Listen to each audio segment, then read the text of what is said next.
안녕하세요, 임용환입니다.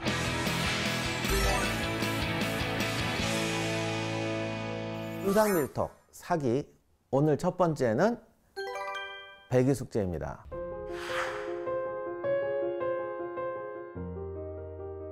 옛날에 우리 때는 그 시조가 있었는데, 수양산 바라보며 이제를 하느라 뭐 노래가 있다던데, 뭐 수양산 어쩌저쩌고.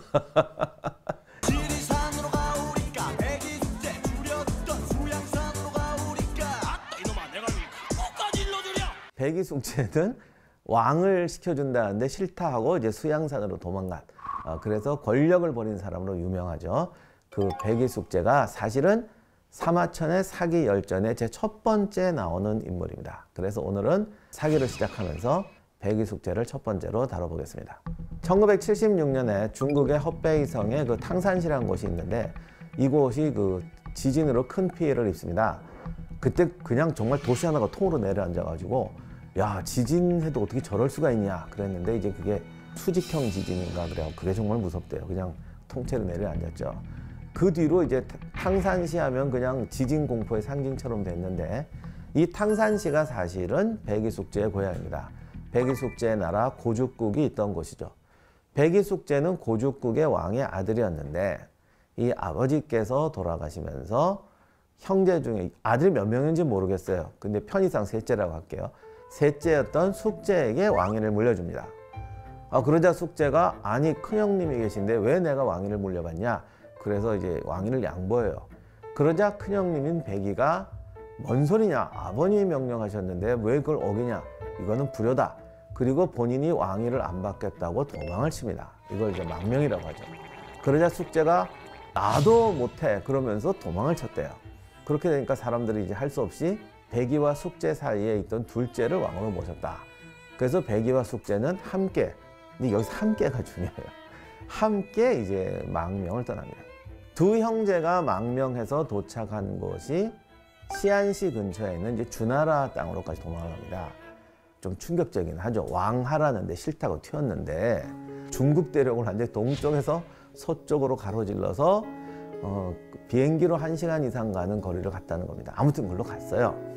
그런데 이제 희창이 바로 사망을 하고, 아들 무왕, 곧 그 상나라, 즉 은나라를 멸망시킨 왕이죠. 주나라 무왕이 바로 이제 군대를 출동을 시켜서 상나라를 정복하러 갑니다. 그 꼴을 보자 배기숙제가 또 이제 탁 나가서 막아요. 그리고 이렇게 말하죠. 아버님이 돌아가셨는데 장례도 안 치르고 지금 군대를 일으키는 게 이게 옳은 일이냐.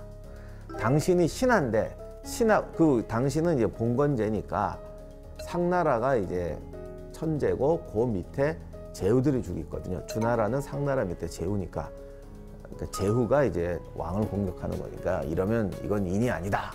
그랬더니 주변에 있던 신하들이 죽이려고 하는데, 또 그 유명한, 보통 강태공이라고 하는데, 왜 고든 바늘로 낚시했다고 유명하신 강태공이, 저 사람도 훌륭한 사람이니까 살려줘, 이래가지고 이제 안 죽고 살아났다는 얘기입니다.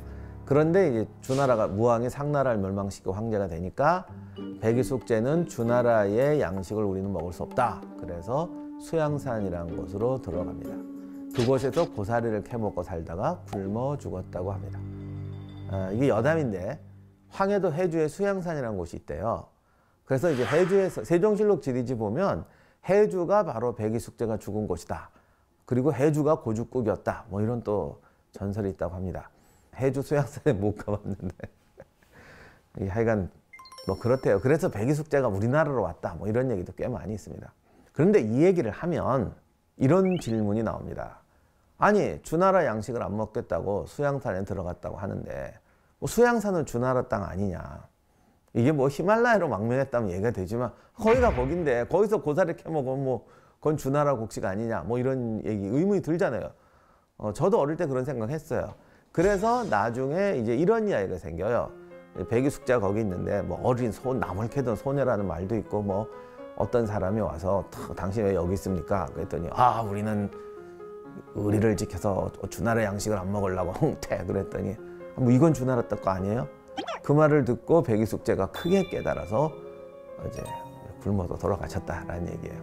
근데 이것도 가만히 보면 아니 한나라 왕으로까지 추대됐던 양반이 그런 생각 못했다는 것도 이것도 웃기는 얘기잖아요. 그래갖고 이게 또 얘가 낳고 파생돼 갖고 뭐 별 얘기가 다 있는데 주나라 양식을 먹지 않겠다는 게 주나라 땅에 있는 아무것도 안 먹겠다 이런 뜻이 아니고 그분들이 농사 짓고 사는 분이 아니잖아요.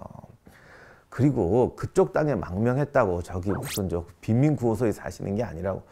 옛날에는 신분이 있으면 그에 맞는 대우를 해줘요. 그러니까 망명을 해도 최소한 제후, 영주 이렇게는 사는 겁니다. 그래서 주나라 양식을 먹지 않겠다는 건 내가 이 나라에서 이 정도 신분적 대우를 받으면서 내 땅에서 거둔 조세인데 그 상대방 인정을 해줘야 되니까 내가 이 나라에서 이런 저기 귀족으로 살지 않겠다 이런 뜻입니다. 그러니까 수양산에 가도 정말 산속 오두막에 깡촌에 가서 고사리를 캐는 게 아니라 요즘식으로 말하면 대도시에 계시던 분이 어디 저기 산속에 그 무슨 촌에 가셨다. 요즘 많던데 그 산에 가면. 지난번에 캐슬호텔 갔더니 충주호에 그 전원주택 단지 있던데 그런 데 가셨다는 것이죠. 그래서 그거 불편하잖아요. 그 식사 한번 하시려면 멀리 나가야 되고. 굶어 죽으셨다는 것도 식량이 없어서 굶어 죽으셨을 수도 있지만 과거에 이제 스테이크 드시던 분이 그 꽁보리밥에 뭐 이런 거 잘 못 드시니까 건강을 해쳐서 돌아가셨다. 이런 것도 옛날에는 굶어 돌아가셨다고 합니다, 보통. 그래서 우리가 이런 건 충분히 알아서 이해하시면 되겠습니다. 자, 이제 그럼 팩트 체크로 가면 백의숙제 이야기가 우리에게 감동을 주는 것은 권력을 양보했다. 근데 솔직히 말씀드려서 전 세계 정치사를 보면 부자 간에도 형제 간에도 나눌 수 없는 게 권력이다. 세계사를 털어보면 정말 탈탈 털면요 어쩌다가 이런 얘기 하나 나와요. 권력을 양보했다. 근데 이것도 이게 뒤에 가서 조사를 해보면 양보는 무슨 양보, 다 사연이 있어요. 뭐 이래저래. 세종이 충녕대군일 때 셋째였잖아요. 그런데 형인 양녕대군을 이제 제끼고 왕이 되시잖아. 솔직히 70년대 80년대까지만 해도요 드라마나 일반세에서 뭐라고 그랬냐면 양녕이 충녕대군이 똑똑한 걸 알고 자기가 일부러 막 남봉질을 해서 동생한테 양보했다 이렇게 돼 있습니다. 제가 학교 다닐 때도 선생님한테도 그렇게 배웠어요.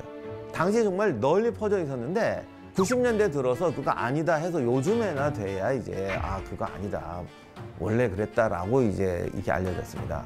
제가 옛날에 책 썼을 때도 그 질문 되게 많이 받았어요. 아니 양녕이 원래 양보한 거 아닙니까? 근데 왜 선생님 왜 글을 이따로 쓰십니까? 양보한 거 아니야. 실록 봐.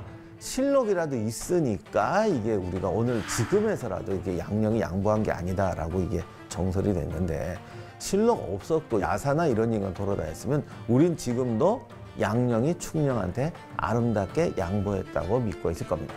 따라서 백의숙제가 서로 양보했다는 것도 정말 그럴 수도 있지만 내막을 보면 아닐 확률이 높아요. 이게 두 사람이 똑같이 간 것도 이상하잖아요. 가위바위보라도 하면 되지. 왜 둘이 가? 그리고 핸드폰 어디다 지도 펴놓고 한번 보십시오. 탕산에서 서안까지 가다가 죽기 쉬울 거리입니다. 정말 옛날 같으면 1년 걸려 걸어가는데 누가 그걸 쫓아온다고 거기까지 가요. 그 정도 거리는요 뭔가 없으면 안 가요. 그러니까 여기엔 분명히 뭔가 이런 게 있어요. 더욱이 당시에 탕산은 상나라 지역이고 주나라는 상나라 사람들이 이제 우리식으로 말하면 우리가 여진족 취급하던 사람들입니다. 그러니까 이민족의 땅까지 갔다는 건 이게 진짜 망명인데 우리가 한번 좀 생각해 볼 필요가 있습니다. 우리가 굳이 이제 좀 사상적으로 얘기하자면 양보를 떠나서도 이분들이 좀 뭔가 좀 큰 원칙을 사랑했던 분은 틀림없는 것 같아요. 백의숙제가 수양산에서 썼다는 시 구절 중에 이런 게 있어요. 폭력으로 폭력을 바꾸고도 잘못을 모르는구나. 요거를 보면은 이분들이 참 원론적인 분이었던 건 맞는 것 같습니다. 사실 폭력으로 폭력을 바꾸면 안 된다. 이거는 정말 원론적으로 옳은 말이죠. 저도 뭐 절대 부정하는 거 아닙니다. 근데 이제 현실 세계에 오면 이거를 지킬 수가 없으니까 문제인 거예요. 그러니까 폭력을 폭력으로 바꾸는 게 나쁜 건 다 아는데 지금은 어쩔 수가 없지 않느냐. 이걸 가지고 사람들이 논쟁을 하죠. 다시 말하면 이런 거예요. 전쟁은 나쁜 것이다. 전쟁이 나쁘다는 거 우리가 원론적으로 다 인정하잖아요. 그런 예를 들어서 전쟁이 터지려고 그래요. 그때는요 사람들이 전쟁이 옳은 것이냐 나쁜 것이냐, 전쟁이 좋은 것이냐 필요한 거냐, 이거하고 논쟁하지 않아요. 나쁜 거 다 알아. 그런데 지금은 어쩔 수 없잖아. 아니야. 지금도 참아야 돼. 아니야. 지금은 어쩔 수 없어. 이거 가지고 싸우는 겁니다. 이 고민이 인류 사회의 영원한 고민이죠. 그러니까 폭력은 나쁜 것이요, 폭력으로 폭력을 제거하는 건 나쁜 것이요, 이게 이제 배기숙제의 특성인 것 같아요. 그러니까 이분들이 떠나버리는 거예요. 나는 이 논의에 참여하지 않겠다. 그런데 이제 진짜 문제의식은 이건데, 사마천으로 돌아와서 이 역사가 입장에서 보면 이게 제일 애매하거든요. 공자가 배기숙제를 첫 편에 올렸다 그러면 이건 괜찮아요. 철학자가 이거를 첫 편에 올렸다, 도학자가 이걸 첫 편에 올렸다. 왜냐하면 그분들은 원론을 제기하는 분들이니까. 근데 사마천은 현실에 발을 붙여야 되는 역사가라는 거죠. 그래서 사마천이 왜 이걸 1편에 올렸지? 그냥 시간 순으로 쓰다 그랬나? 차라리 그런 문제가 없어요. 그러나 이 현실을 쓰겠다고 하는 역사가가 왜 가장 원론적인 도덕적인 이야기를 첫 편에 올렸을까? 그래서 지금부터 사마천의 문제의식을 따라가 보도록 하겠습니다. 배기숙제 편에서 사마천은 이런 말을 합니다. 세상에 하늘에 도리는 있는가? 되게 중요한 문제의식이에요. 요즘 말로 하면 신이 존재하는가? 이게 뭔 소리야? 신이 있다면 세상이 왜 이렇게 불공평하냐는 거예요. 착한 사람이 굶어 죽고 악인이 출세하지 않냐? 법을 어기는 사람이 돈을 벌고 법을 지키는 사람은 가난하게 살지 않느냐? 악독한 일을 저지르는 사람이 천벌을 받아? 내 주변에 그런 사람 없어. 봤어? 나 그런 거 못 봤어. 이게 이제 문제의식이에요. 가끔 고대는 세상이 참 깨끗했어, 아름다웠어, 거기도 뭐 이런 거 없었어 라고 믿는 분이 계신데 절대 아니에요. 사마천이 첫 문장에서 이거 우리도 지금 똑같은 고민을 느끼지 않습니까? 3000년 전 세상도 지금하고 다른 바가 없어요. 그리고 이제 이런 질문을 던지면 이렇게 대답하는 분이 계세요. 야, 무슨 소리냐. 가난하고 그냥 욕심 없이 살면 마음의 평화를 얻지 않느냐. 진정한 행복을 누릴 수 있다. 공자님도 그렇게 말했대네요.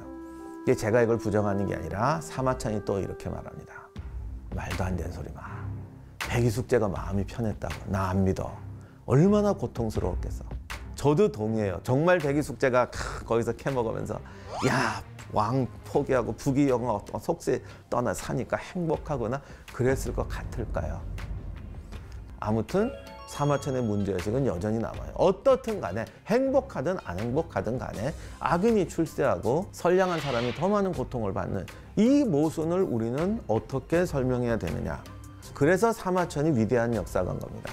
그는 역사를 시작할 때 이 질문을 던지면서 들어가요. 그러나 본인도 현실적인 결론을 내릴 수밖에 없었던 것 같아요. 배기숙제의 행동은 실리적 입장에서 보면 무익하고 허무하고 어리석게도 보이지만 그래서 더욱 군자이자 현자가 아니냐. 모든 사람이 군자나 현자가 될 수는 없어요. 그러나 이분들도 나름대로 역사에 중요한 역할을 한다. 왜? 한 줌의 빛은 어두운 데서 봐야 밝게 보인다. 지금의 눈앞의 가치로만 사람을 평가하지 말자. 과거를 보고 미래를 보면서 답을 찾아보자. 이런 의미가 들어있다고 저는 생각됩니다. 이렇게 말씀드리면 또 많은 의문이 생겨날 겁니다. 그게 말이 이렇게 하잖아요. 이 모든 걸 한 번에 답할 수는 없죠. 사마천도 그래요. 배기숙제 편에서는 딱 이 정도까지 암시만 줍니다. 이어지는 수많은 의문들은 다음 사람들의 이야기를 통해서 하나씩 퍼즐을 맞춰가 보도록 하겠습니다. 이거는 제가 그러는 게 아니라 사마천의 방식이 그렇습니다. 제발 미리 분노하지 마시고 끝날 때까지 봐주세요.